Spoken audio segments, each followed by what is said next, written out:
बिस्मिल्लाहिर्रहमानिर्रहीम। Professor doctor हाकिम अली कनासरो अवां सां अॼु सियासी ॻाल्हि ॿोल करणी आहे। DGISPR जेका प्रेस कॉन्फ्रेंस कई आहे कल्ह 14/4/2022 ते, उन में उन प्रेस कॉन्फ्रेंस खां पोइ मुल्की सियासत ते उन जा कहिड़ा गहरा असर पवंदा या तजज़िया निगार जेके आहिनि मुल्क में, जेके सियासी तजज़िया निगार आहिनि, कुझु एंकर पर्सन आहिनि, ब्लॉगर्स आहिनि, सहाफ़ी, उहे कीअं था पिया उन मामले खे ॾिसनि ऐं उन्हनि जे व्लॉग्स खे मूं एनालाइज़ कयो आहे। अॼु अवां सां कुझु इन तरीक़े सां गुफ़्तगू कबी त सभ खां पहिरियों इमदाद सूमरो साहब, जेको तमामु सुठो सहाफ़ी आहे ऐं तमामु सुठो नालो उन कढियो आहे, त उन पंहिंजे व्लॉग में मुख़्तलिफ़ क़िस्म जा मुख़्तलिफ़ टाइमिंग ते जेके व्लॉग्स जेके उन अपलोड कया आहिनि, उन्हनि ते कुझु अवां सां ॻाल्हि ॿोल करणु चाहियां थो। त पहिरियों जेको व्लॉग हुन जो आहे, उन में हू लिखे थो त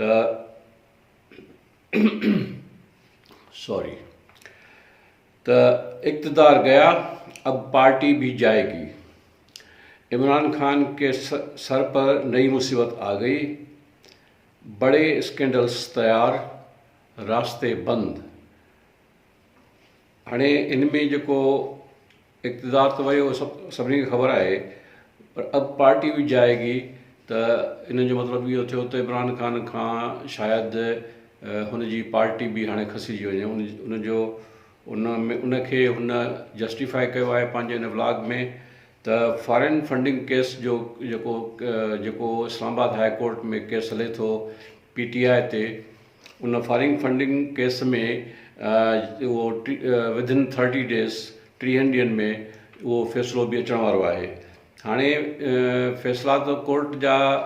पहिरीं प्रिडिक्ट कोन था करे सघजनि, पर जेके हालात ऐं जेके डिस्कशन ऐं जेकी जज साहिबान जेके रिमार्क्स ॾियनि था, त उन मां कुझु न कुझु ऐं जेकी हक़ाइक़ ऐं दलाइल जेके पेश कया था वञनि पिया, उन्हनि मां इहो अंदाज़ो लॻाए सघिजे थो त कहिड़ी धुर जे फेवर में फ़ैसिलो अची सघे थो। जेकॾहिं हुकूमत हली थी वञे पई, जीअं हाणे इमरान खान जी हुकूमत हिकिड़े जमहूरी तरीक़े सां हटाई वई आहे, पर साॻे वक़्तु PTI जा जेके आहिनि सपोर्टर्स आहिनि, उहे वरी हुनखे गैर जमहूरी तरीक़ो सम्झनि था, त हुनखे उन तारीख़ ते 9 ऐं 10 जी तारीख़ अप्रैल जे जेको विच वारी राति आहे, उन में जेके वाक़ियात थिया इस्लामाबाद में, कोर्ट जो खुलणु 12 वॻे ऐं उन खां पोइ इस्लामाबाद हाई कोर्ट जा दरवाज़ा खुलणु ऐं हिकिड़ी अहिड़ी एक्टिविटी, हिकिड़ी अहिड़ी हलचल हुई ऐं हिकिड़ो तमामु वॾो ड्रामा हुयो उन वक़्तु, त उन सॼे मामले खे हाणे वरी PTI पंहिंजे फेवर में टर्न करण लाइ कोशिशि पई करे त हुनखे कीअं फेवर में इस्तेमालु करे। हिकिड़े ॿिए व्लॉग में इमदाद सूमरे साहब लिखियो आहे त इदारों के ऊपर, अदालतों के ऊपर, यानी इमरान खान जेको दहमान पियो करे अदालतुनि जे मथां ऐं इदारनि जे मथां, हिकिड़ो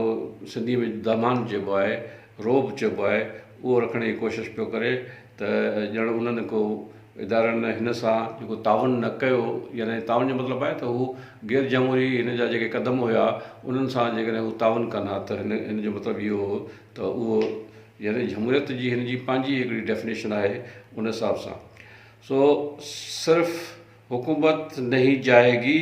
बहुत कुछ जाएगा। यानी कि इन जी साॻी व्लॉग में इमदाद साहब फरमाए थो, सूमरो साहब, त सिर्फ़ु हुकूमत न हुई जेका हुन खां वई, पर ॿियो बि कुझु वञी सघे थो। हाणे इहा त ख़बर आहे असां सभिनी खे त PTI में बि हिकिड़ा धड़ा आहिनि जेके इमरान खान जे तरीक़ेकार सां मुतफ़िक़ न आहिनि। त उन्हनि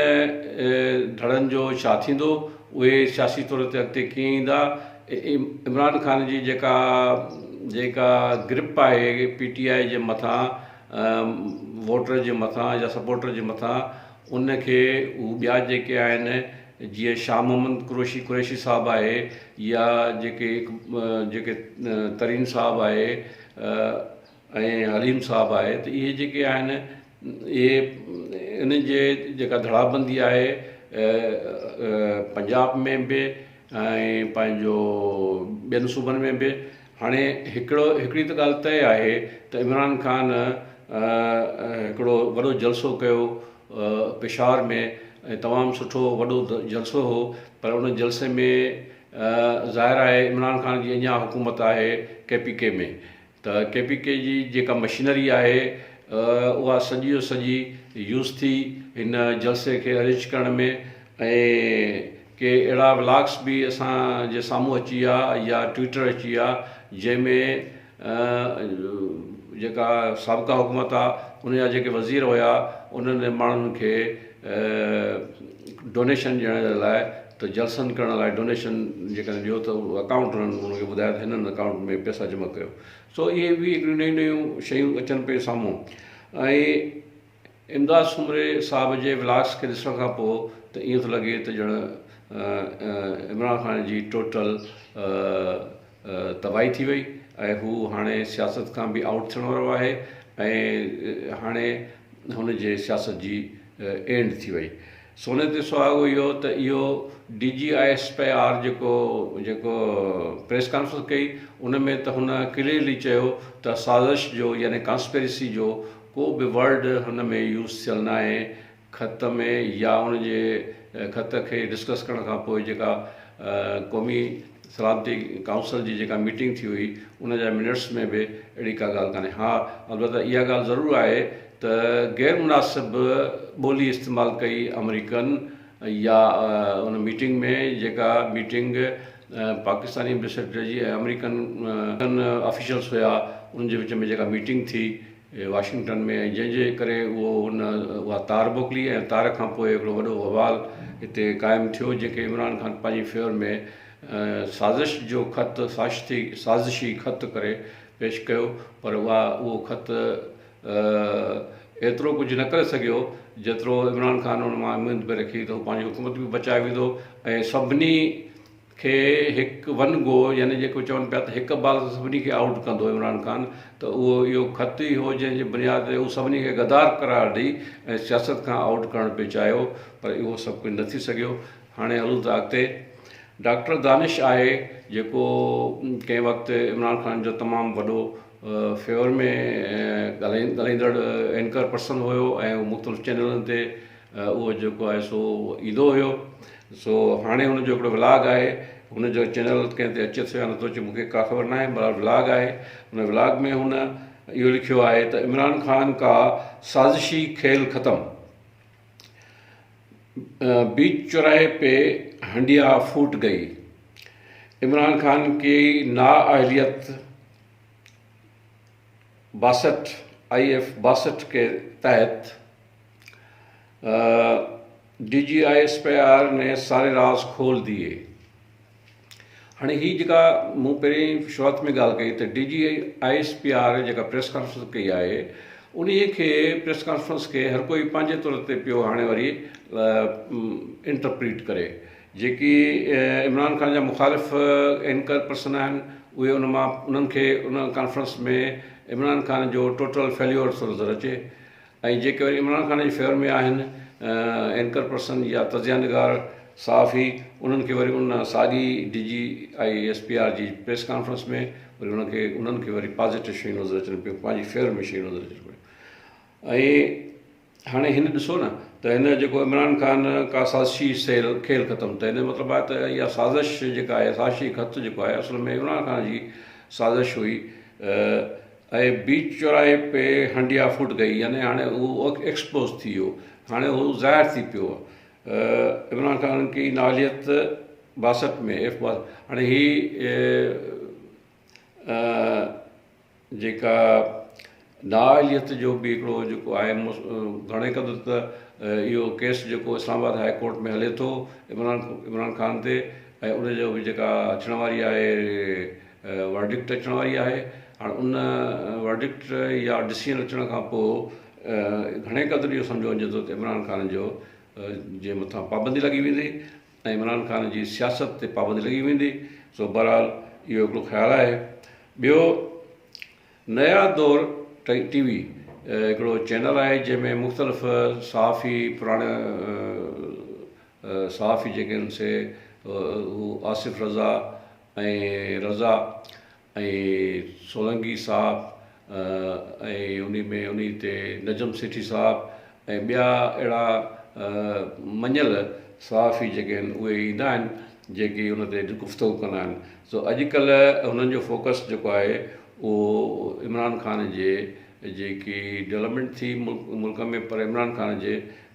घणे क़दुरु त अपोज़ में हुननि जी डिस्कशन जो जेको हूंदो आहे थीम हूंदो आहे। हाणे हुन में डिस्कशन में जेको विलाग रखियो आहे उन में हीअ आहे हुनजो विलाग जो जेको सो थंबनेल जेको आहे त फ़ौज के तर्जुमान ने इमरान खान के इल्ज़ामात उड़ा के रख दिए,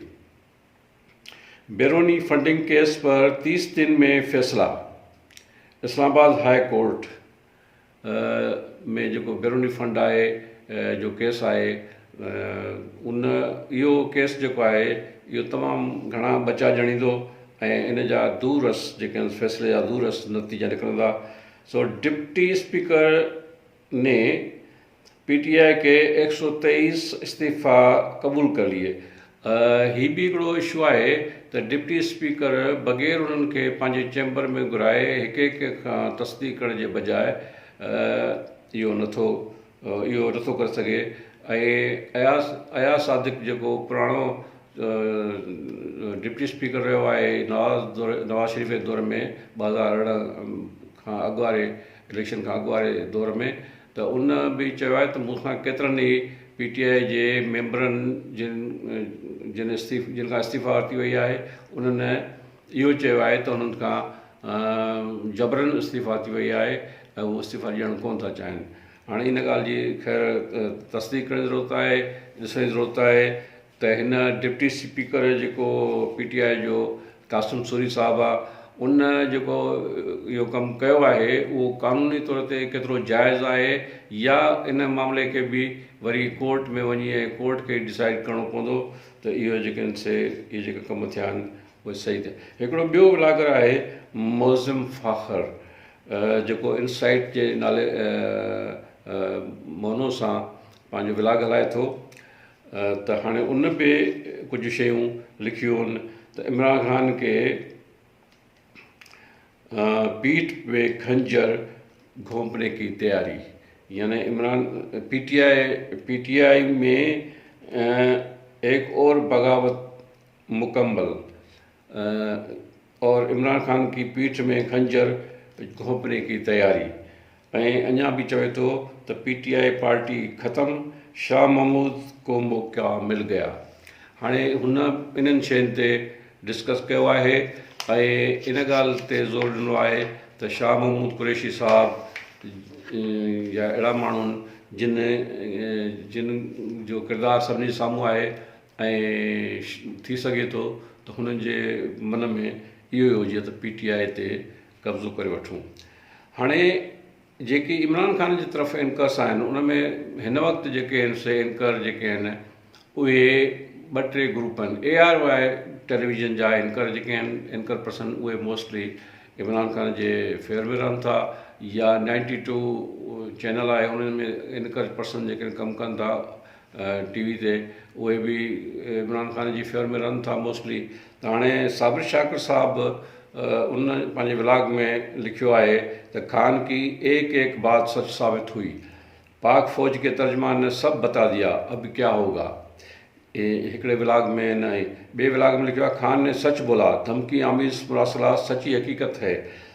DGISPR ने तस्दीक कर दी और अदम एतमाद बैरूनी एजेंडा था। हाणे हीअ वरी इन साॻी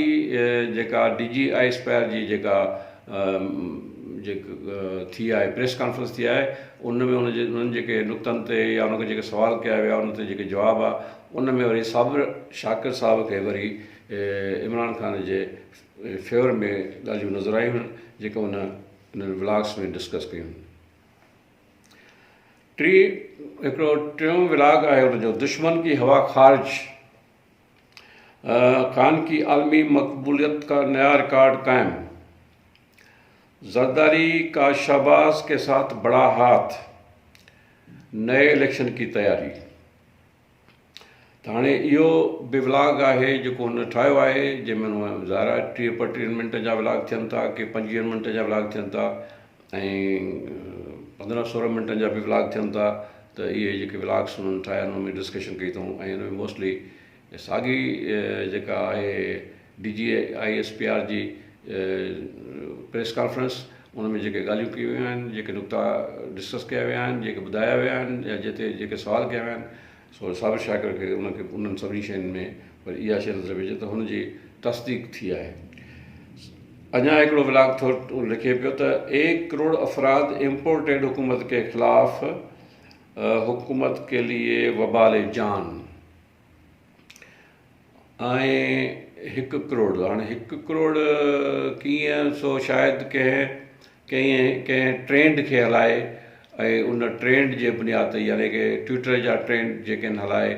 ऐं उन जे ट्रेंड्स जे बुनियाद ते जेका डेटा आई आहे उनखे हू पेश थो करे पियो। इन्हनि सभिनी या इन खां अलावा कुझु सहाफ़ी अहिड़ा आहिनि जेके बज़ाहिर हर गवर्नमेंट जे शयुनि ते नज़र रखंदा आहिनि ऐं उन्हनि ते तनक़ीद कनि था। सुहेल वड़ाइच आहे ऐं सलीम साफ़ी आहे, इहे आहिनि या कुझु ॿिया बि आहिनि पर हाणे हुनखे हिते डिस्कस कोन थो कयां। सलीम साफ़ी साहब जेको आहे सो हुन पंहिंजो हिकिड़ो कई आहे ॻाल्हि त अफ़वाह जे पाकिस्तान के तर्जुमान ने मजबूर होकर सब हक़ाइक़ सामने रख दिए। सलीम साफ़ी उन में अॻिते हली पॉइंट टू पॉइंट इहे ॻाल्हियूं ॿुधाए थो पर हू इमरान ख़ान खे टोटल आउट थो करे त हाणे इमरान ख़ान जी सियासत जेका आहे सा उहा एंड तरफ़ वञे पई। हाणे हुन बंदि गली में त अॻु में ई इमरान ख़ान पहुची चुको हो, हुनखे इज़त सां एग्ज़िट थियण जा इलाही मौक़ा हुया पर हुन उहे विञाए छॾिया ऐं हुन जो जेको आहे सो हाणे इम्पैक्ट इहो आहे त इमरान ख़ान पाण सियासत मां आहिस्ते आहिस्ते शुरूआति में त वॾा वॾा जलसा अञा जेके थियनि पिया उन जो सबबु आहे त हुननि जेको बयानियो ठाहियो आहे हुननि जेका स्टेटमेंट ठाही आहे अमेरिका जे ख़िलाफ़ ऐं अमेरिका खे साज़िशी ख़त वारे मामले में साज़िशी ख़त जे बुनियाद ते अमेरिका वारो जेको इन्हनि चूरन ठाहियो आहे मंजन ठाहियो आहे उनखे फ़िलहाल ई विकिणनि पिया ऐं कुझु माण्हू असांजे मुल्क में नज़रीन वांगुरु ख़बर आहे त उहे जेकी आहिनि उहे कुझु नवनि नारनि नवनि ॻाल्हियुनि ऐं तब्दीली वारे मामले में तब्दीली हिकिड़ी अहिड़ी शइ आहे जेका इंसान खे वधीक अट्रैक्ट कंदी आहे। बाबा मूंखे तब्दीली खपे, तब्दीली मतिलबु आहे त पॉज़िटिव चेंज। तब्दीली नेगेटिव थी सघे थी, तब्दीली पॉज़िटिव थी सघे थी पर इमरान ख़ान जेके ॻाल्हियूं कयूं हुन जेके तब्दीलियूं आणण जी कोशिशि कई जेका उहा त जेके ॻाल्हियूं कई पे इलेक्शन खां अॻु में या पंहिंजे सियासी प्रोग्रामनि में उन्हनि ते त हुन हिकिड़ी पाई जेतिरो बि हुन ते हिकिड़े तिर जेतिरो बि हुन अमल कोन कयो पर जेके बि हुन अमल कया उहे यू टर्न वठी ऐं नाज़रीन उनजो वॾो इहो आहे त हुकूमत महांगाई खे कंट्रोल कोन करे सघी ऐं हर ॾींहं ते हिकिड़ी नई ख़ुशख़बरी त न चइजे पर हिकिड़ी ख़राबु ख़बर आवाम लाइ हुकूमत जे तरफ़ां पे आई ऐं जेतिरा बि ॾींहं 1300 ॾींहं या 1000 ॾींहं खां ज़ाहिर मथे हुन हुकूमत कई 3 साल ऐं तक़रीबन 8 महीना त हाणे उहे जेके हिननि से 3 साल 8 महीना जेका आहे सा वॾो अरसो आहे उन में को बि हिकिड़ो ॾींहुं बि न आयो जंहिंमें अवाम लाइ का रिलीफ हुजे का ख़ुशख़बरी हुजे। पर हाणे इहो बयानु उठायो त इहे सभु कुझु अपोज़िशन हिनखे हिन जा हथ पेर ॿधी छॾिया हुकुम जेके हुया ताक़तवर दुनियूं ऐं उहे फ़ैसिला न कया। बहरहाल हीअ हाणे पंहिंजो जेको बि चूरनि ऐं मंझंदि ठाहे थो ऐं विकिणे थो अवाम में। ठीकु आहे, अवाम जो कुझु हिसो कुझु अहिड़ा माण्हू नौजवान अहिड़ा माण्हू थियनि था जेके हर एक क़िस्म जे ख़्यालनि जा माण्हू थियनि था मुल्क में। सो कुझु माण्हू हिन सां हम ख़्याल आहिनि। के माण्हू ॾिसो न त हाणे हिन जे जेके जलसनि में ज़रूरी न आहे त सभु 100% हिन जा वोटर हुजनि या हिन जा सपोर्टर हुजनि। ऐं तमाशबीन बि थियनि था माण्हू, उहे हर भरू बि हिकिड़ो तमाशो लॻे थो उते वञनि था। इहा इंसानी फितरत आहे त माण्हू जिते घणा घर थींदा आहिनि उते ॿिया बि जेके उन सां गैर वास्ता माण्हू हूंदा आहिनि वाबस्ता माण्हू हूंदा आहिनि उहे बि अची पहुचंदा आहिनि। त वरी इहो त वॾो हिकिड़ो झंझट जो कमु आहे जंहिंखे एनालाइज़ करण जी ज़रूरत आहे। हाणे ज़ाहिर आहे इहो हिकिड़ो वॾो सब्जेक्ट आहे जंहिं ते वेही ॻाल्हाए सघिजे थो, अलॻि थलॻि ॻाल्हाए सघिजे थो। सो अॼु जी मुंहिंजो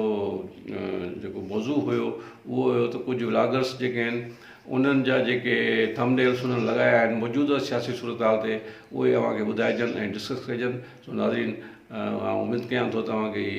हीउ व्लाग बि मुंहिंजो पसंदि आयो हूंदो ऐं अव्हां हाणे मुंहिंजे हिन चैनल खे सब्सक्राइब बि कंदा, शेयर बि कंदा ऐं कमेंट्स कंदा। महिरबानी।